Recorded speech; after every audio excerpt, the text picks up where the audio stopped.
तो दोस्तों पहले हम बात करने वाले हैं सलीम खान जी के बारे में। ये एक भारतीय अभिनेता, फिल्म निर्माता और पटकथा लेखक हैं। उन्होंने कई बॉलीवुड फिल्मों के लिए पटकथाएं, कहानियां और स्क्रिप्ट लिखी है। वह जावेद अख्तर के साथ सलीम जावेद की विपुल पटकथा लेखक जोड़ी का हिस्सा है। ये जोड़ी हिंदी सिनेमा में स्टार का दर्जा हासिल करने वाली पहले भारतीय पटकथा लेखकों में से एक थी। उन्होंने सभी समय के सबसे सफल भारतीय पटकथा लेखकों में से एक बन गई। एक साथ काम करते हुए सलीम खान कहानियों और पात्रों को विकसित करने के लिए काफी हद तक जिम्मेदार थे, लेकिन जावेद अख्तरी संवादों को विकसित करने के लिए भी काफी हद तक जिम्मेदार थे। उन्होंने अमरनाथ द्वारा निर्देशित फिल्म बारात में सहायक भूमिका निभाई।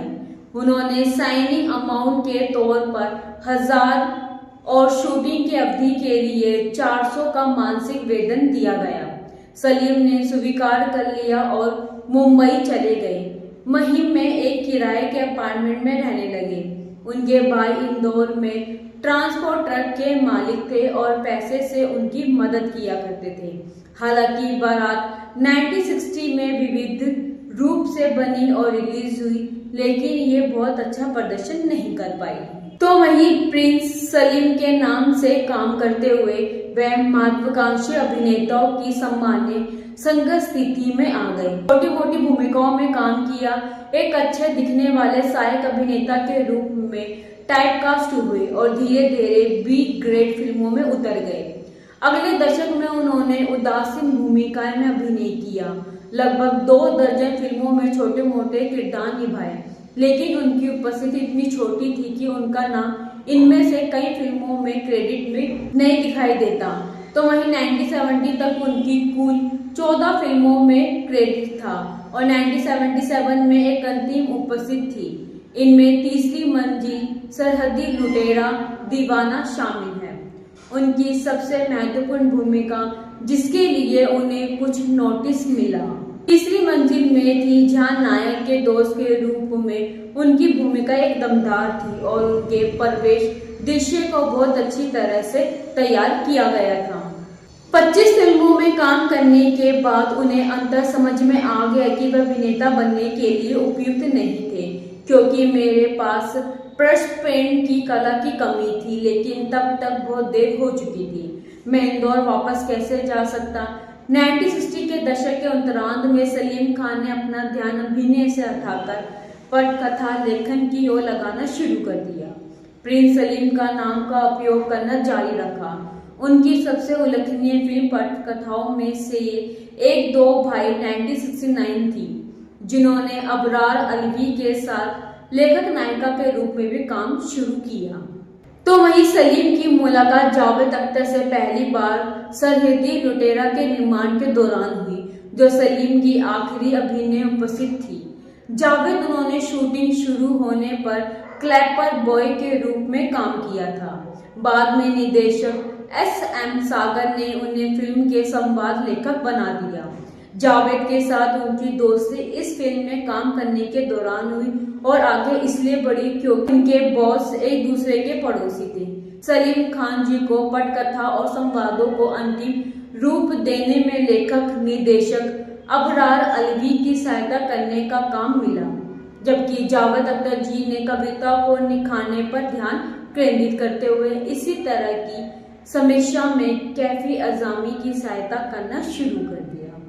तो वहीं अबरार अलवी और कैफी अजामी पड़ोसी थे और इसलिए सलीम खान और जावेद अख्तर एक दूसरे से काफी मिलते थे। दोनों की जोड़ी अच्छी बन गई और एक पटकथा लेखन टीम बनी, जिसमें सलीम जावेद के नाम से जाना गया। सलीम कहानियां और कथानक बनाते थे। वे फिल्म के अंतिम मसौदे के संबंध में विचार मंथन करते और निष्कर्ष पर पहुंचते थे। तो वहीं राजेश खन्ना को उन्हें पटकथा लेखक के रूप में पहला ब्रेक देने का श्रेय दिया जाता है। जावेद अख्तर ने एक साक्षात्कार में स्वीकार किया कि एक दिन वे राजेश खन्ना सलीम साहब के पास गए और कहा कि मिस्टर देवर ने उन्हें एक बड़ी साइनिंग राशि दी है, जिससे वह उनके बंगले आशीर्वाद का भुगतान पूरा कर सकते हैं। लेकिन फिल्म देवाचैल की रीमेक थी और मूल की पटकथा संतोषजनक होने से बहुत दूर थी। उन्होंने हमसे कहा कि अगर हम स्क्रिप्ट को सही करके कर सकते हैं तो वह सुनिश्चित करेंगे कि हमें पैसा और श्रेय दोनों मिले। पटकथा लेखन के रूप में ये उनका पहला ब्रेक था और फिल्म हाथी मेरे साथ एक बड़ी हिट बन गई। सलीम जावेद की जोड़ी को जीपी सिप्पी ने सिप्पी फिल्म के लिए रजिस्टर्ड स्क्रीन राइटर के रूप में काम पर रखा था। उनकी पहली बड़ी सफलता अंदाज की स्क्रिप्ट थी। उसके बाद अधिकार, हाथी मेरे साथी, सीता और गीता, उन्होंने यादों की बारात, जंजीर, हाथ की सफाई, दीवार, शोले, चाचा भतीजा, डॉन, त्रिशूल, दोस्ताना, क्रांति जमाना, मिस्टर इंडिया भी फिल्में हिट दी है। उन्होंने 2 कन्नड़ फिल्मों प्रेमदा कनिके और राजा नन्ना राजा सहित 24 फिल्मों में एक साथ काम किया है। उनकी लिखी 24 फिल्मों में से 20 फिल्में हिट रही है। उन्होंने जो पटकथाएं लिखी है लेकिन वो बॉक्स ऑफिस पर सफल नहीं हुई। उनमें आखिरी दाव, ईमान धर्म, काला पत्थर, शान शामिल है।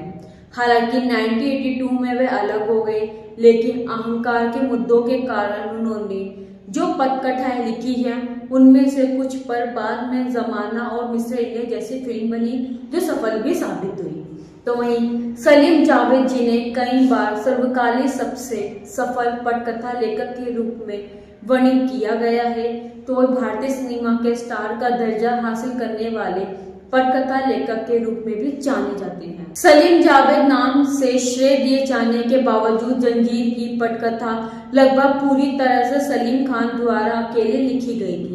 जावेद अख्तर को शामिल करने और इसे सलीम जावेद नाम से श्रेय देने से पहले सलीम खान ने अमिताभ बच्चन के करियर को लॉन्च करने में भी महत्वपूर्ण भूमिका निभाई थी, जो सलीम जावेद द्वारा खोजे जाने पहले एक संघर्षशील अभिनेता थे जो उनकी अभिनय क्षमताओं से प्रभावित थे और उन्हें अपनी फिल्मों में मुख्य भूमिकाओं में लेने पर जोर दिया करते थे। सलीम खान अमिताभ बच्चन जी को प्रकाश मेहरा और मनमोहन देसाई जैसे निर्देशकों से मिलवाने के लिए व्यक्तिगत रूप से भी जिम्मेदार थे। जावेद से अलग होने के बाद सलीम खान ने अंगारे, नाम, कब्जा और जुर्म जैसी सफल फिल्मों के लिए पटकथा और संवाद लिखे। अंगारे के लिए राजेश खन्ना ने निर्देशक राजेश सेट्टी ने सलीम खान के पास जाकर उनकी स्क्रिप्ट पर फिर से काम करने को कहा। जावेद अख्तर के साथ उनकी आखिरी अनौपचारिक साझेदारी फिल्म बागबान 2003 के लिए थी। अमिताभ बच्चन ने जावेद अख्तर से अपना अंतिम भाषण लिखने को अनुरोध किया था, तो सलमान खान ने भी उनसे पहले अपने भाषण के लिए अपने पिता सलीम खान से अपना भाषण लिखने का अनुरोध किया था। हालांकि ना तो सलीम खान और ना ही जावेद अख्तर को इसका श्रेय दिया गया। तो दोस्तों ये था सलीम खान जी के बारे में। तो आप बात करते हैं जावेद अख्तर जी के बारे में। ये एक भारतीय पटकथा लेखक, गीतकार और कवि है। हिंदी सिनेमा में अपने काम के लिए जाने वाले उन्होंने 5 राष्ट्रीय फिल्म पुरस्कार जीते हैं और 1990 में पद्मश्री और 2007 में पद्मश्री भूषण, भारत के 2 सर्वोच्च नागरिक सम्मान प्राप्त किए हैं। जावेद अख्तर का जन्म 1945 में ग्वालियर में हुआ था।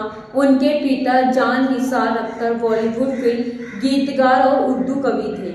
उनके दादा मुख्तर खैराबादी एक कवि थे, जैसे उनके दादा के बड़े भाई बिस्मिल खैराबादी थे, जबकि उनके परदादा फजल-ए-हक खैराबादी इस्लाम के एक धार्मिक विद्वान थे, जिन्होंने पश्चिम उपनिवेशों के खिलाफ 1857 के भारतीय विद्रोह की घोषणा की थी। जावेद अख्तर का मूल नाम जादू था, जो उनके पिता द्वारा लिखी गई एक कविता की एक पंक्ति से लिया गया था। लम्हा लम्हा किसी जादू का फसाना होगा। उन्हें जावेद का आधिकारिक नाम दिया गया था क्योंकि ये जादू शब्द के करीब था। तो वह 1970 के दशक में आमतौर पर पटकथा, कहानी और संवाद के लिए एक ही लेखक होने की कोई अवधारणा नहीं थी। ना ही लेखकों को शीर्षकों में कोई श्रेय दिया जाता था। राजेश खन्ना को सलीम खान और जावेद अख्तर को हाथी मेरे साथी में काम देखकर पटकथा लेखन बनने का पहला मौका देने का श्रेय दिया जाता है। तो जावेद अख्तर ने एक साक्षात्कार में कहा कि एक दिन वह सलीम साहब के पास गए और कहा कि श्री देवन ने उन्हें एक बड़ी साइनिंग राशि दी है जिससे वह अपने बंगले आशीर्वाद का भुगतान पूरा कर सकते हैं, लेकिन फिल्म एक रीमेक थी और मूल की स्क्रिप्ट संतोषजनक होने से बहुत दूर थी। उन्होंने हमसे कहा कि अगर हम स्क्रिप्ट को सही कर सकते हैं तो वह सुनिश्चित करेंगे कि हमें पैसा और श्रेय दोनों मिले। तो वहीं उनकी पहली बड़ी सफलता अंदाज, हाथी मेरे साथी, गीता और सीता, यादों की बारात, जंजीर, हाथ की सफाई, दीवार, शोले, चाचा भतीजा, डॉन, त्रिशूल, दोस्ताना, क्रांति, जमाना, मिस्टर इंडिया और साथ ही 2 कन्नड़ फिल्मों में जो कि है काम किया है। हालांकि 1982 में अहंकार के मुद्दों के कारण वे अलग हो गए, लेकिन उनके द्वारा लिखी गई कुछ स्क्रिप्ट बाद में फिल्में बदल गई, जैसे कि जमाना और मिस्टर इंडिया। सलीम जावेद जिन्हें कई बार अब तक के सबसे सफल स्क्रिप्ट राइटर के रूप में वर्णित किया गया है, तो वह भारतीय सिनेमा में स्टार का दर्जा हासिल करने वाले वे पहले स्क्रिप्ट राइटर के रूप में जाना जाते हैं। तो दोस्तों ये था आज का कंपैरिजन सलीम खान जी के बारे में और जावेद अख्तर जी के बारे में। तो दोस्तों ऐसे हम कंपैरिजन आपके लिए लाते रहेंगे, तो चैनल को सब्सक्राइब और वीडियो को लाइक शेयर भी जरूर कीजिएगा। मिलते हैं आपसे अगली वीडियो में नए कंपैरिजन के साथ।